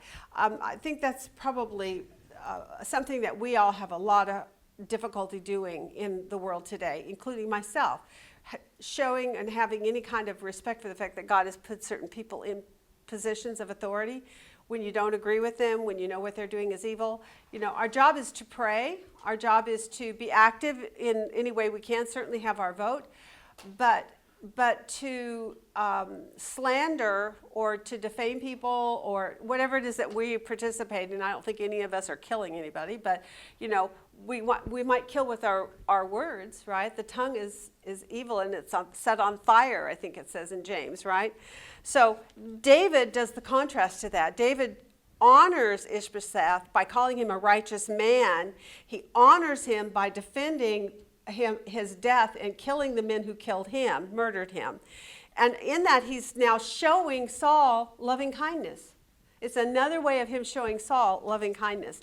Now, 2 Samuel 5, I think we're almost getting to the end. Ooh, 5 minutes, we're getting close. 2 Samuel 5, because we got to get to the grand finale, right? I'll just put 1 to 12. She broke it down into smaller portions than that. What do you see going on in 2 Samuel 5? David is anointed king over all of Israel. Yeah, David, and so because he's faithful to Saul, therefore, now God honors David. What was that verse? Philippians. Hold on a second. I've got to get that verse I had you read a bit ago. Where is it? Anybody remember what it was? Did you write it down? 2 Timothy 2:19. 2 Timothy 2:19 to 21. God honors David here now. Because David has honored his in faithfulness to both Saul and to God and to Jonathan, he's now in cahoots with 3 covenants he's honoring. Which is the highest priority? God. Which one did you notice that David kept quoting? I shall not what? Touch the Lord's anointed. My question to you is, why does the scripture keep reverting to that one when we know he has a covenant with Jonathan and we know he had also this covenant with Saul? Well, David has a covenant with God first. Thank you. It supersedes all other covenants. That is a really important thing for you and I to catch. Sometimes scripture doesn't make mention of the Jonathan covenant or the Saul covenant, right, as he's talking about these things. He just reverts back to the highest covenant of responsibility, and that is the one to God. And that is true for you and I as well. Whenever push comes to shove, God says that we are to honor him first. He who loves me obeys me, right? And if you have to make a choice between honoring the world or honoring God, you better be picking God because that's your highest priority. So that's what David kept doing. And in doing that for God, he also, by consequence, honored Jonathan and even honored Saul. And he did it first and foremost because God is the one who raises up kings and he puts kings down. And your very life's breath is held in the palm of God's hand. That's another verse in Daniel. Your very life's breath. And David seems to recognize this.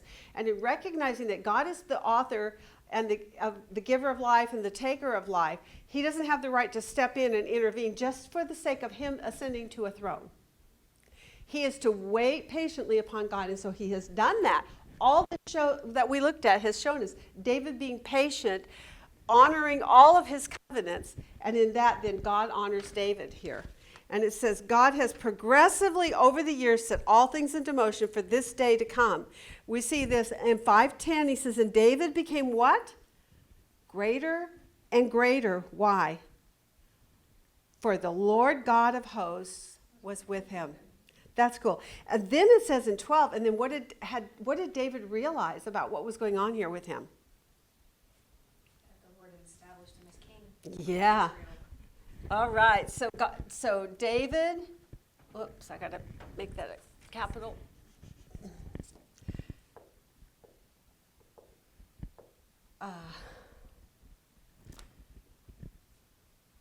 Became greater and greater. And David recognized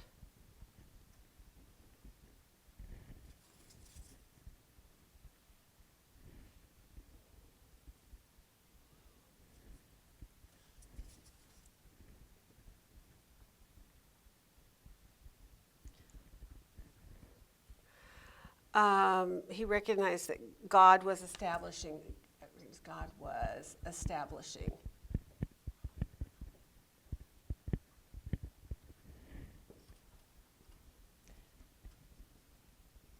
Finally, right?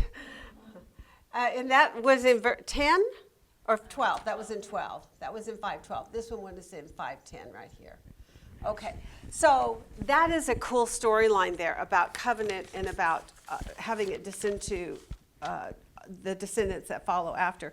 Now, because of his vow to Jonathan and because of his vow to the house of Saul, because of his ultimate vow and covenant with God himself, we see in 2 Samuel 9, which was our last one that we looked at, something happens out of all of this then. This is the third test. Actually, it's the fourth test, isn't it? The third test was with Ishbosheth, twice with Saul, where he didn't kill him, he had opportunity. Once with Ishbosheth, and he does not usurp his authority there. Now we have a fourth time. What does David do? This is an amazing man. Talk about Anybody that's left from Jonathan's line. yes. So we have 2 Samuel 9, and all that you looked at there. David, what does David do? He seeks out any descendant.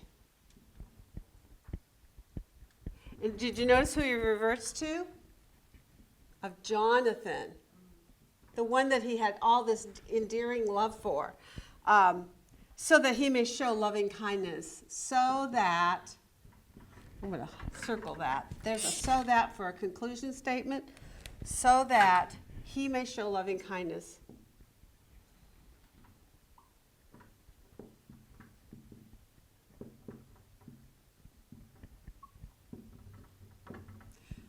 Him, or it would have even worked if it had been a her.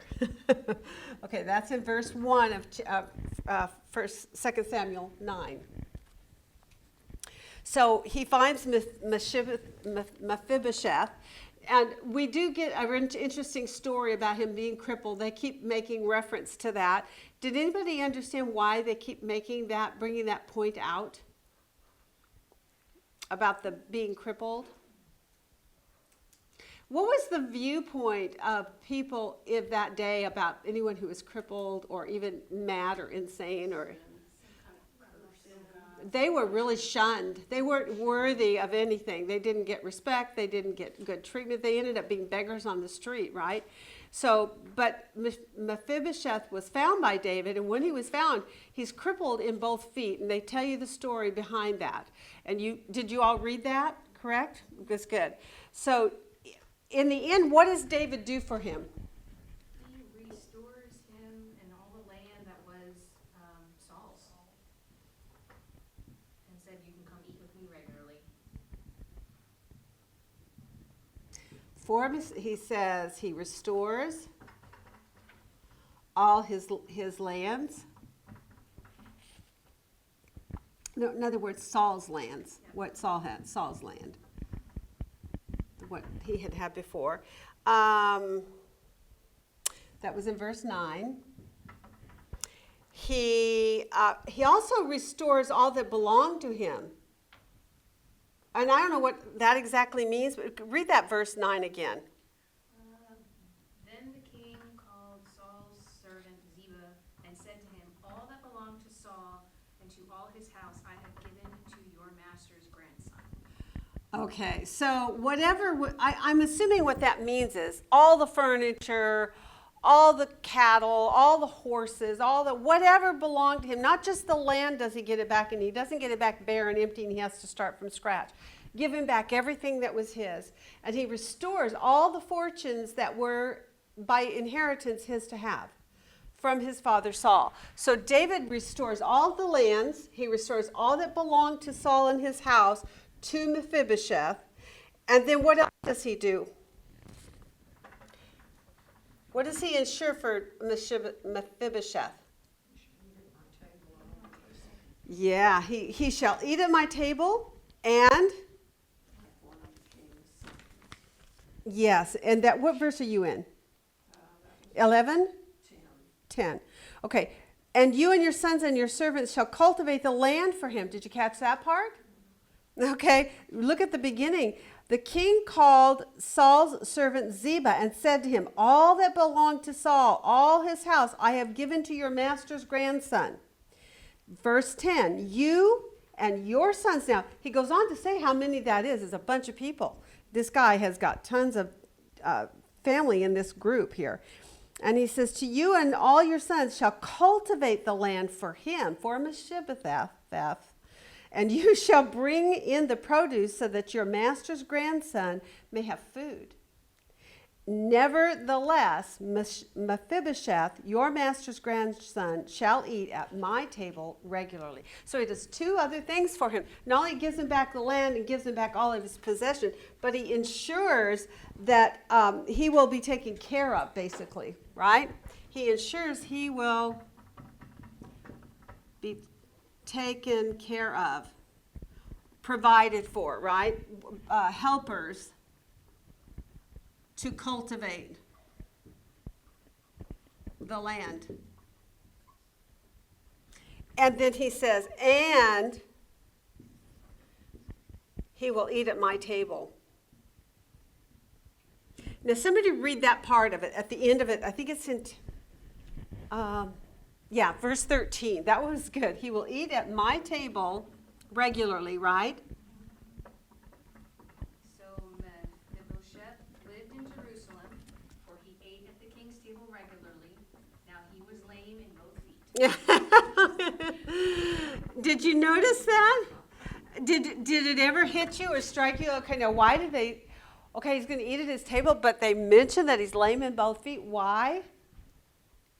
What does it show about the character of David? That he invites a lame person who normally would be thrown and cast out on the streets as a beggar. He restores everything to him that the father had, everything that he would have been entitled to had his dad continued to live. David, for the sake of all these covenants that he's in, he restores everything back to Mephibosheth for the sake of the Jonathan covenant in particular. Will you not show loving kindness to my descendants after me? If I don't live through this, David, was what the conversation was. If I'm not here and if I'm not alive when all this happens, will you not show loving kindness to my descendants? That they not be cut off from the land forever. That's what Saul requested. When I'm gone, basically, will you not show loving kindness? Will you not cut off my descendants? He's actually challenging David to not personally engage in cutting them off his descendants. Now, God took care of that. He took Mephibosheth out. When he had him murdered, Ishbosheth, that's right, Ishbosheth out when he was murdered. But now we've got Mephibosheth. Now, he's not in line for the kingdom, and he's crippled. Nobody would take him anyway. They wouldn't allow it. So he's really benign. But he's yet a living descendant, and so David is what? Honoring his covenant, his promises to both Jonathan and to Saul. Go ahead. Mephibosheth has a son. Yes, and he has a child.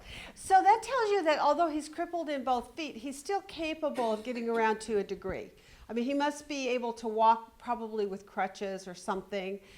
The crippling may have been he got both ankles broken and they didn't heal properly. Who knows? He's not paralyzed in both legs. He's just crippled in both legs. So there must have been broken shin bones or broken ankles or something. We don't know, but we just know he's capable of courting and marrying and having a child. But So this son, Micah, Uh-huh. would be eating at the king's table. also, absolutely, he would. Yes. And at this point, though, because all of it has been cut off and David has now been secured and has been secured, and he grew greater and greater in the eyes of the people and in the eyes of those who were surrounding him, he's no longer in danger of losing his throne. And so he can show this loving kindness to Mephibosheth and to his son without any danger of his throne being usurped. So, very cool story. There is the conclusion how your responsibilities and your loving kindness is extended to descendants.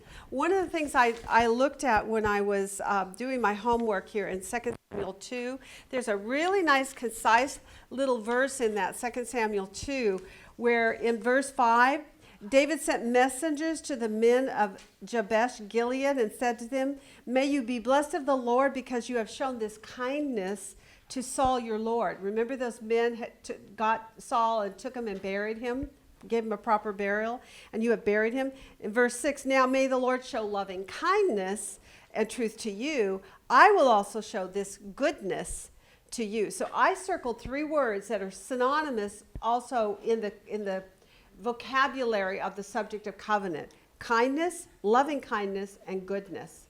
And I just circled all 3 of those. You might want to do that because when they pop up, you might find those helpful to recognize. Thank you guys. We had a great time. We'll see you next week.